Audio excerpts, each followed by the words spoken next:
Hello, Doc Moon. This is Lindsay Krause, and this is my vlog, or my movement journal number 2.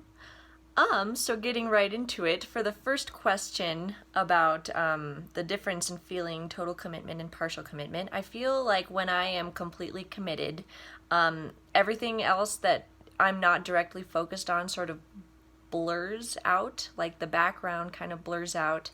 There's always that like kind of awareness that I have in the back of my mind of like just being an actor and like where you are on stage and spatial awareness, but for the most part there's just this electric energy in my body that is focused on what I'm focused on, and everything is very focused. Also my feet, I noticed, feel heavier. I've only noticed this recently, but they feel heavier and more connected to the ground. So I guess I feel more grounded. And then on the other hand, when I'm only partially committed, there's always a level of self-consciousness I have. Like I feel like I'm sitting outside of my body and watching myself. And I also feel like because I'm doing that, I'm faking it a little bit, or I'm lying. And also my lower body feels bored, I noticed, because it's not, usually when I am only partially committed, the first thing to go is like my waist down, so then it starts to just kind of like tune out, and yeah, it sits there and it transports me, and that's all it does. So next question. Actually today in class I felt very completely, totally committed. Particularly during My Moon, My Man, I remembered you saying you can like turn your head and like look at people, so I did today, and it was crazy because just doing that I felt like I was able to make more of a narrative, and when I'm able to like make a narrative that like interests me, I'm more able to like put my entire body into it. So that was cool.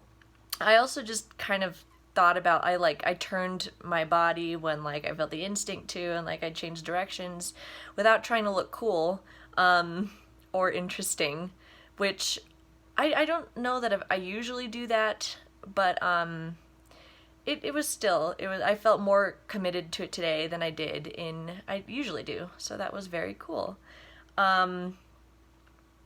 And then I thought about a time when I was not successful, and that was actually just relating it to My Moon, My Man. When we first learned it, and even like for a while after we learned it, I was really just the whole time, I just wanted to be cool, because it's hard not to just want to be cool during that song. It's a good song. And something about walking on the beat, it's like, yeah. So I was trying to be interesting and stand out every single time we did it. When we first learned it, and for a while afterwards.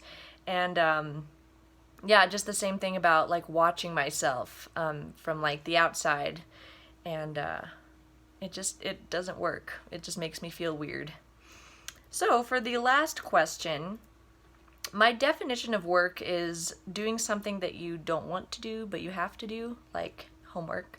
And then my definition of play means doing something that you want to do and that excites you. And for a very long time, I really only thought about acting and everything around it as work. And like, not even that I didn't like it, just that like, this is what I have to do, and I have to do this to get better, and it has to be this way, and it has to be that way. And I've been really trying to use the word play more, actually, or at least use them interchangeably.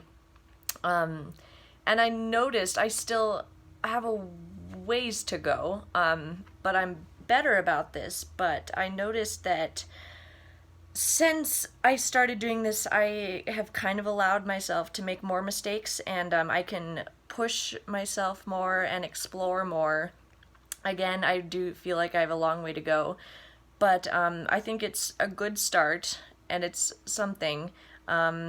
And I do think it's because I really started to think about it more as like, this is fun. This is supposed to be fun. It is work, but it's also fun work, and I enjoy doing it. And I think just that perspective change has really helped. So I guess those are my definitions, and that is how they affected me. Anyways, those are all the questions I see here. So yes, goodbye. Goodbye.